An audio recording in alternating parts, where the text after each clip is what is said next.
Welcome to Milestone Moments, the show where we explore the journeys that lead to success. I'm Sheila Slick, your host and founder of 5 Milestones. In every episode, we will bring you insights from the minds of entrepreneurs, leaders, and experts who will share not just their expertise, but the milestone moments that have reshaped their journeys and led to significant achievements. So if you're looking for motivation, you're in the right place. Subscribe now and discover the milestones that mark the path to success. Welcome to another episode of Milestone Moments in Business and Leadership.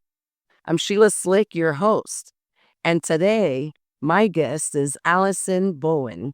She is a positive intelligence coach who helps people unlock their potential by mastering the mental habits that lead to greater clarity, focus, and success. Welcome to the show, Allison. Hi, Sheila. It's great to be here. Thanks for having me on.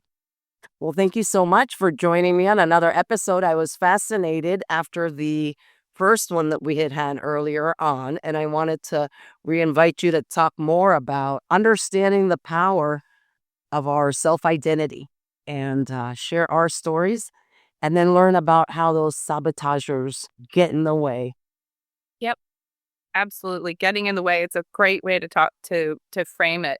I love that we're continuing the conversation because when it comes to personal development and the power of our brain and our identity and our mindset, it's my favorite topic. So let's get into it.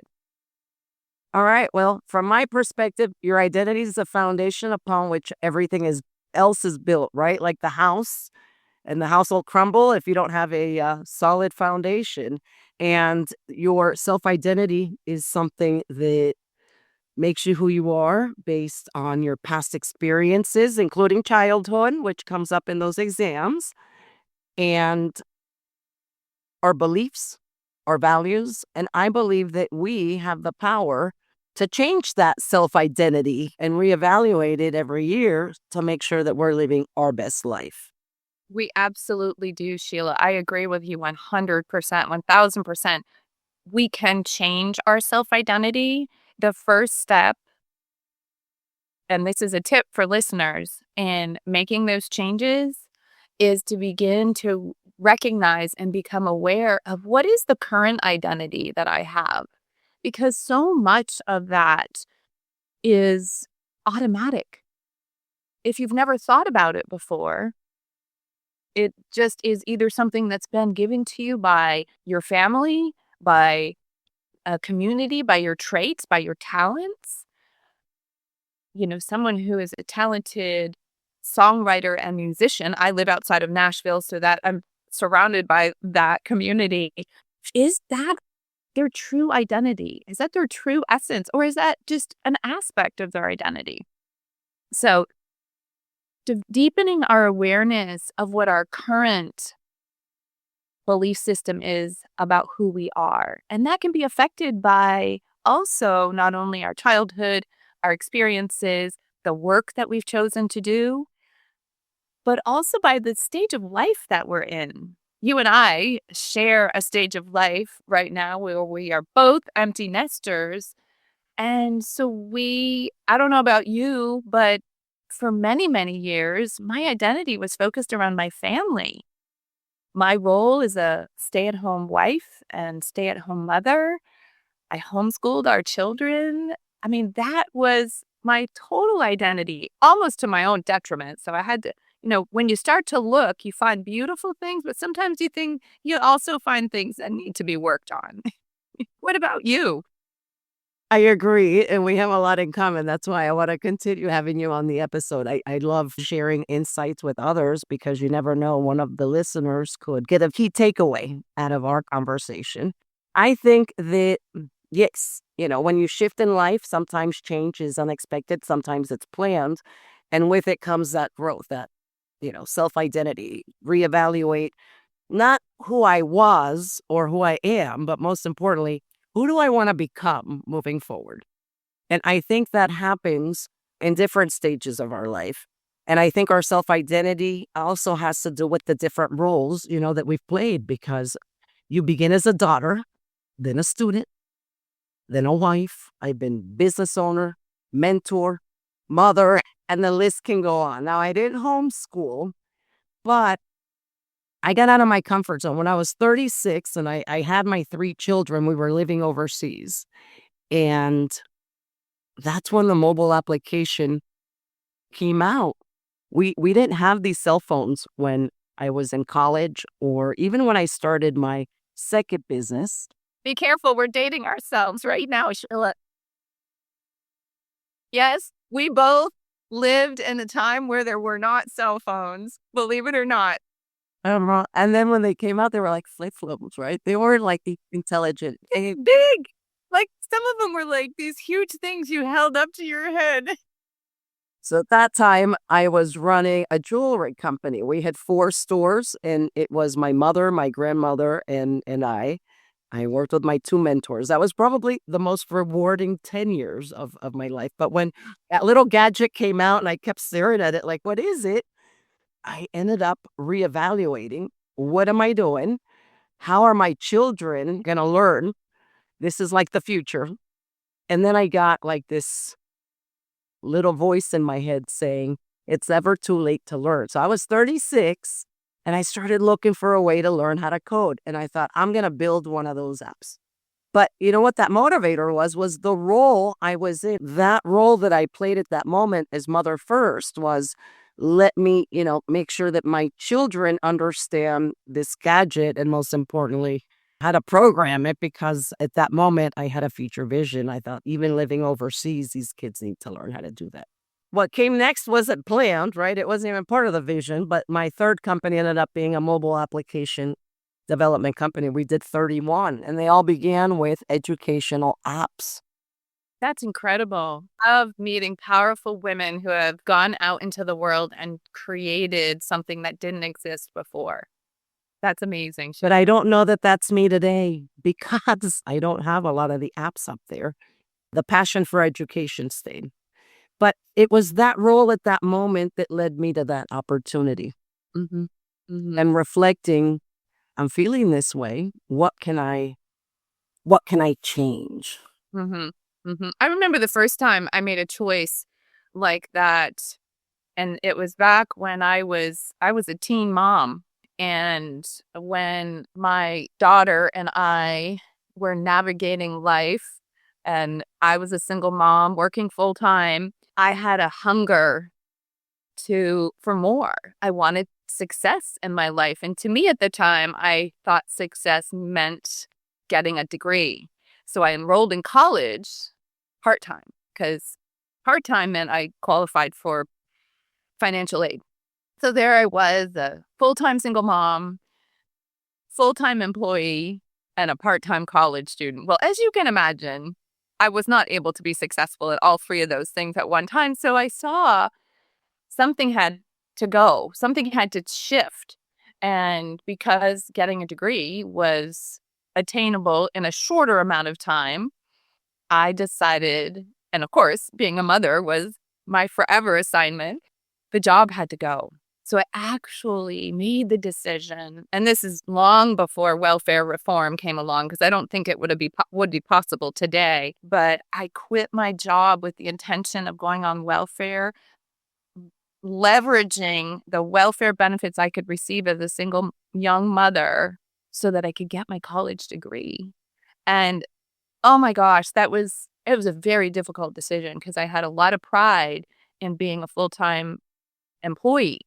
And I felt very shameful to go on public assistance, but I had a goal in mind, and I reached that goal, and I got off from welfare eventually. I got off from Section 8. I got off from food stamps. So, I was able to leverage that opportunity for a short, 4 years in order to achieve my goal. But that was the first time that I myself recognized something has to change here in order for me to move forward. And I learned so much through those years.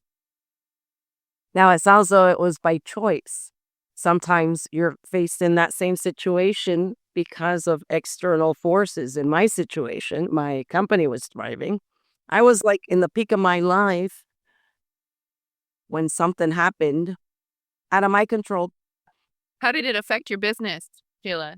Well, the good part of the business was that because it was in technology, it was very remote.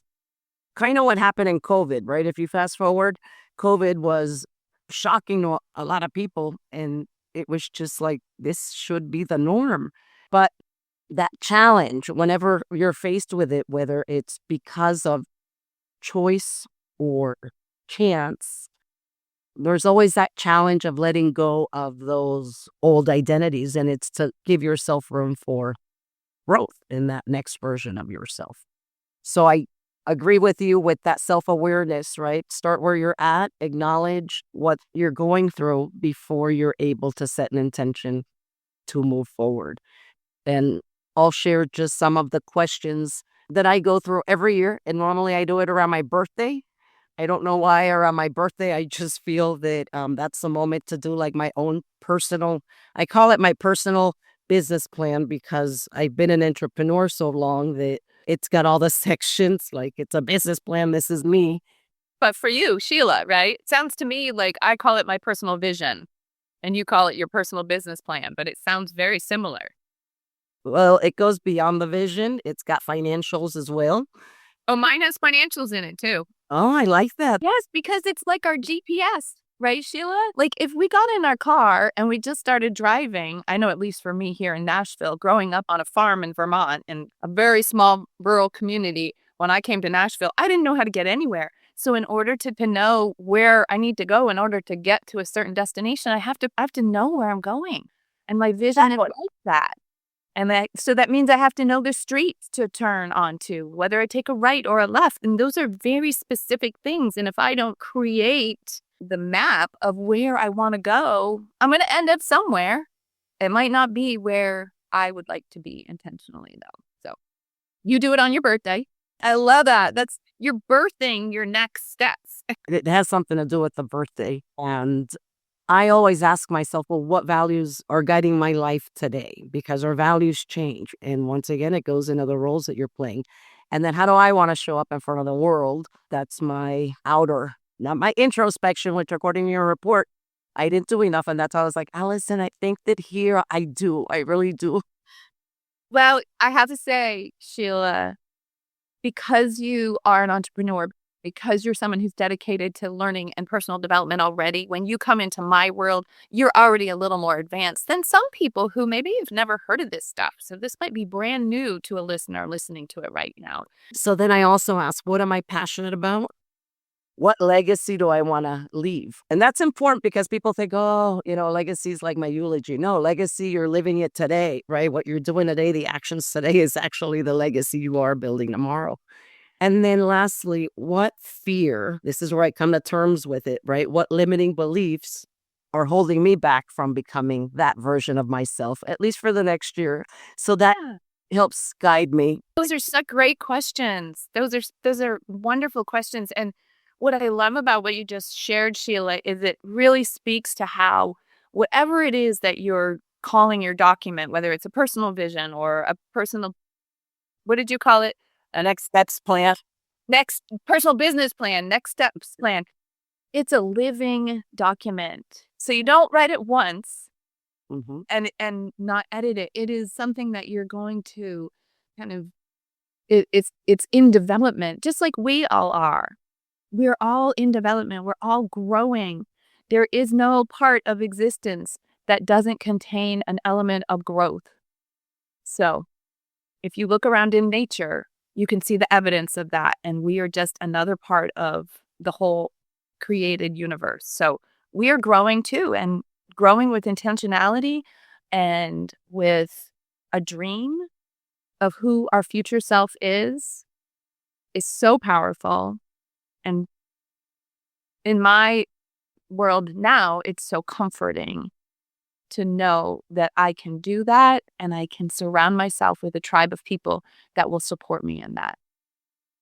So, Well, to wrap today's episode up, let's leave the listeners with one exercise they can do today to practice self-reflection. What do you recommend? Oh, what I recommend is to learn about how to develop curiosity just in general and become curious about your own self-identity and become curious about how what we've talked about here today might serve you and might help you in your journey of personal development and growth. I love your questions, Sheila. I can't top those questions that she asks herself every day on her birthday.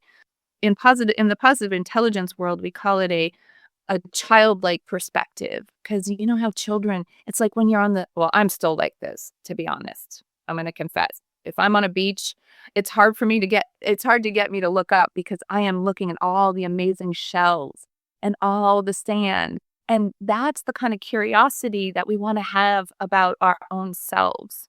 So taking time to do that periodically and then just kind of watch what happens. Because I will tell you that there are so many thoughts. We think over 8,000 thoughts in a day. It actually might be more. I'll have to get that number. And we just don't recognize all of those thoughts. And so we might actually get some criticism about where we are. We might be like, I'm not where I want to be. We might recognize some things. So just be curious and be gentle with yourself in that journey. Well, thank you all for tuning in today to another episode of Milestone Moments in Business and Leadership. And stay tuned because this conversation doesn't end here with Allison. No, we're going to continue this. This is wonderful, Sheila. Thank you so much for having me. And just keep on being curious, people, and you'll be amazed at what transpires in your life.